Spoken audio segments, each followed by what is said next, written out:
savage race riots have swept through northern London.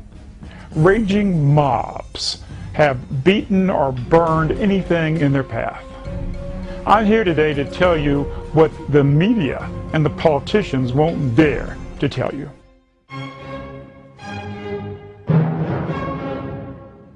The media says the riots occurred because the police shot a non-white, quote, youth.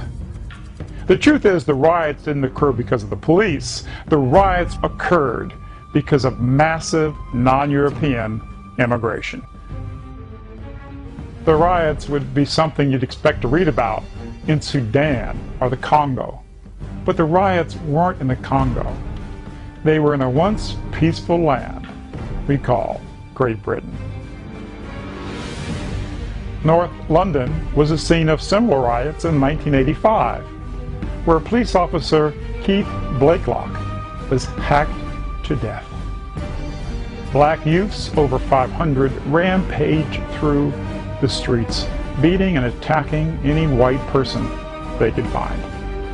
Politicians and the media work overtime to downplay the racial nature of these savage riots. There's some extraordinary pictures of gangs of hundreds of often masked youths rioting through the streets, setting shops alight, looting, widespread looting, and in many cases, according to local residents, reports of pockets of unrest, sort of groups of youths ranging around, particularly in the areas of Brixton in South London and Enfield and the surrounding area in the north. But mostly what's underway at the moment is a massive of young people out here that are just sheer evil, just sheer evilness.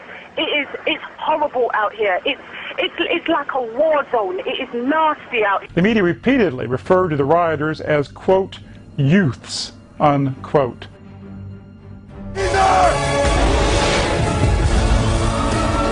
That's kind of like the new movie, The Rise of the Planet of the Apes, referring to the young ape revolutionaries as, quote, youths, unquote. Now, I'm not comparing the savage criminals of Tottenham with that of apes. Fact is, apes are far less murderous and cruel than these mobs. And I don't blame the average immigrant for these problems. I blame the politicians, the government, and the media for creating this massive immigration which has led to the destruction of European heritage, culture, and civility, not just in Britain, but in many other nations of the world. The question is, what do we do about it? The first thing we do is tell the whole truth. Open borders are a disaster. But as bad as it is, it's only going to get worse as Europeans become more of a shrinking minority in their own nations. We have the same rights of independence and heritage that the people in Tibet have, or the people in Palestine should have. Ironically, it is the same Zionist media, financial, and political power in the West that has led to this disaster in Europe and the Americas and also around the world. The truth is that the same Zionist political, media, and financial network that has led to the dispossession of the Palestinian people are the same powers that are leading to the destruction of the heritage of the Western world. The truth is, the immigrants are just pawns in their program.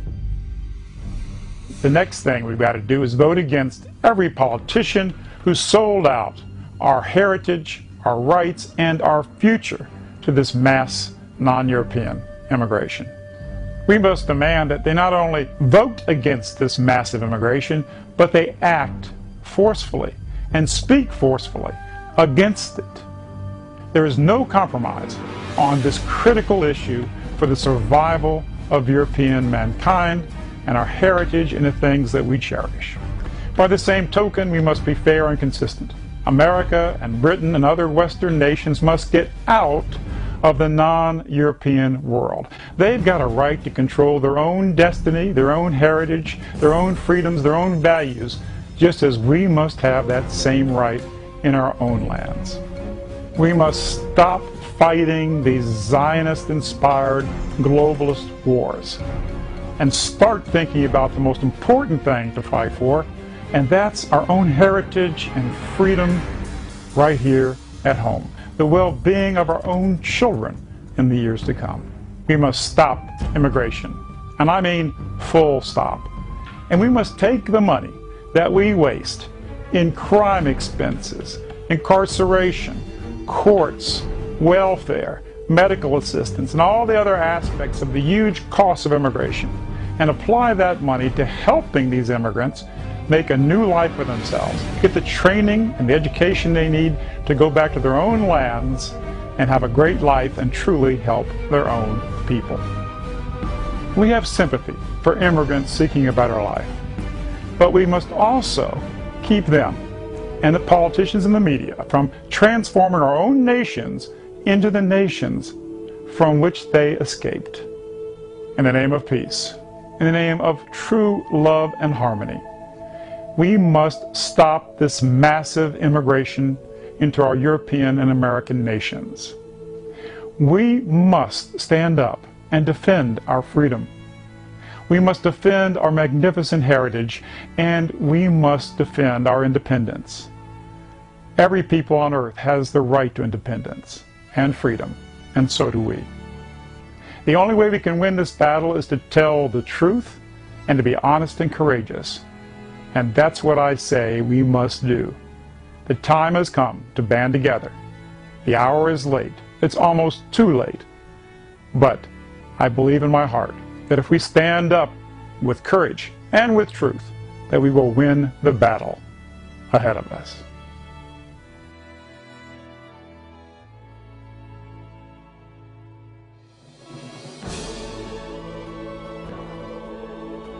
"34 years ago, I traveled to Great Britain.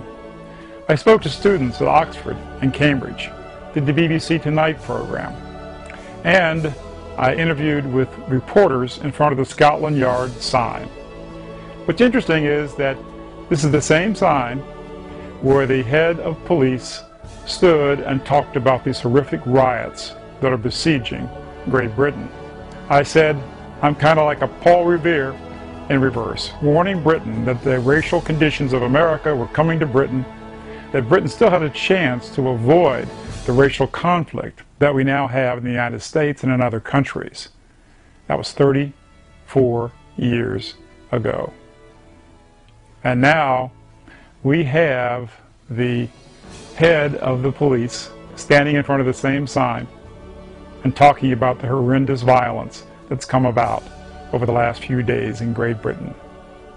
It's interesting, isn't it? I warned the British people, and it turned out I was right. And it turns out that massive immigration is something that doesn't bring peace and love and brotherhood. It must be obvious to everybody now, but it's time we stand up politically, legally, honestly, non-violently, but it's time we stand up and defend our rights and our heritage.